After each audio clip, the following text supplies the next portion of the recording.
और इस वक्त दो बड़ी खबरें बीजेपी से जुड़ी सामने आ रही हैं। आपको बता दें, यूपी और उत्तराखंड में बीजेपी सरकार के गठन की तैयारियों के बीच बीजेपी खेमे से जुड़ी दो बड़ी खबरें हैं। यूपी के फिर से डेप्यूटी सीएम बन सकते हैं केशव प्रसाद मौर्य, और इधर पुष्कर सिंह धामी फिर उत्तराखंड के सीएम बन सकते हैं। ये बड़ी जानकारी है सूत्रों के हवाले से। पुष्कर सिंह धामी अपना चुनाव हार गए, लेकिन एक बार फिर उन्हें चुनाव लड़वाकर उपचुनाव कोई सीट खाली करवा करके लड़ाया जा सकता है। दोबारा से वो सीएम बन सकते हैं, ये जानकारी निकलकर सामने आ रही है।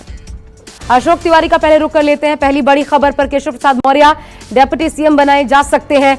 आखिर हार के बावजूद केशव प्रसाद मौर्य का विकल्प न तलाशना, फिर से उनको डेप्यूटी सीएम का पद देना, आखिर ये मजबूरी है या जरूरत है? अशोक,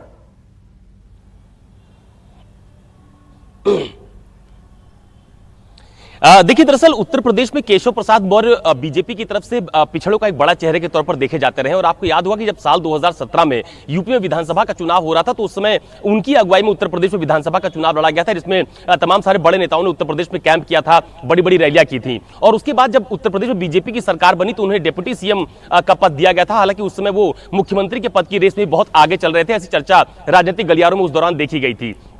अब चूंकि उत्तर प्रदेश में एक बार फिर यूपी में बीजेपी की सरकार बन चुकी है, मुख्यमंत्री योगी आदित्यनाथ उत्तर प्रदेश में मुख्यमंत्री होंगे, लेकिन केशव प्रसाद मौर्य को राजनीतिक तौर पर उनको नकारा नहीं जा सकता उत्तर प्रदेश में। और इसी के आधार पर उत्तर प्रदेश में बीजेपी के जो तमाम सारे बड़े नेता हैं, उनके बीच में इस बात को लेकर मंथन किया जा रहा है कि क्या उत्तर प्रदेश में एक बार फिर केशव प्रसाद मौर्य को उप मुख्यमंत्री का पद दिया जाए या ना दिया जाए। इस पर बहुत गंभीर मंथन फिलहाल किया जा रहा है। लेकिन इतना जरूर है कि अगर आप सरकार बनने के बाद से उत्तर प्रदेश में जो सियासी हलचल हुई है उस पर नजर डालिए, तो लगातार जो पिछड़े वर्ग के विधायक चुनकर आए हैं, उस वर्ग से जो ताल्लुक रखते हैं, वो तमाम सारे नेताओं केशव प्रसाद मौर्य के घर मैं अशोक एक सवाल यहाँ पे केशव प्रसाद मौर्य से जुड़ा पूछना चाहती हूँ। अगर केशव प्रसाद मौर्य इतनी बड़ी ताकत रखते हैं, एक बड़े वोट बैंक को साधते हैं, तो फिर अपना चुनाव ही हार गए, क्या ये भी एक पक्ष है जिस पर सोचा जा रहा है?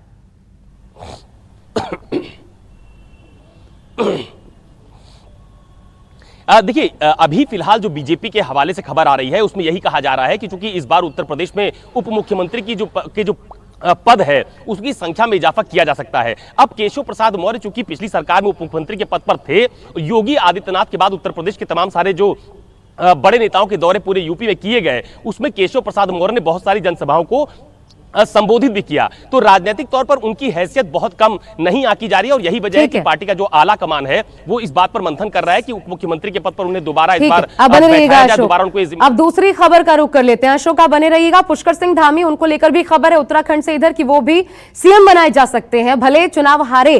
गौरव कुमार हमारे साथ हैं। गौरव, पुष्कर सिंह धामी को लेकर क्या खबर निकल रही है? धामी को दोबारा क्या कमान दी जा सकती है, और ये होगा तो कैसे होगा चुनाव हारने के बाद? क्या उपचुनाव दोबारा कोई सीट खाली करवाकर होगा? देखिए, बिल्कुल पुष्कर सिंह धामी का जहां तक सवाल है, अभी इस वक्त की सबसे पहले मैं आपको एक अपडेट बता दूं कि अभी वह फिलहाल संसद भवन में गृह मंत्री का जो कार्यालय है, यानी अमित शाह का जो कार्यालय है, उसमें बैठक कर रहे हैं। गृह मंत्री से उनकी मुलाकात चल रही है लगभग पिछले 40 मिनट के आसपास से। जो बातें हैं उनके मुख्यमंत्री बनाए जाने को लेकर, जी ये बिल्कुल ऐसी खबरें हैं कि उनको मुख्यमंत्री बनाया जा सकता है। उसके पीछे का तर्क ये है कि चूंकि उत्तर प्रदेश में ज्यादा लंबा वक्त उन्हें नहीं हुआ था, वो तीसरे मुख्यमंत्री थे जिनको बीच में कुर्सी मिली थी, और वैसी स्थिति में काफी कम समय में उन्होंने काफी लोकप्रियता प्राप्त की उत्तराखंड में। और वहां पे उनके नेतृत्व में, उनके चेहरे पर, केंद्रीय नेतृत्व का चेहरा तो था ही, लेकिन उनके चेहरे पर 47 सीटें आई है।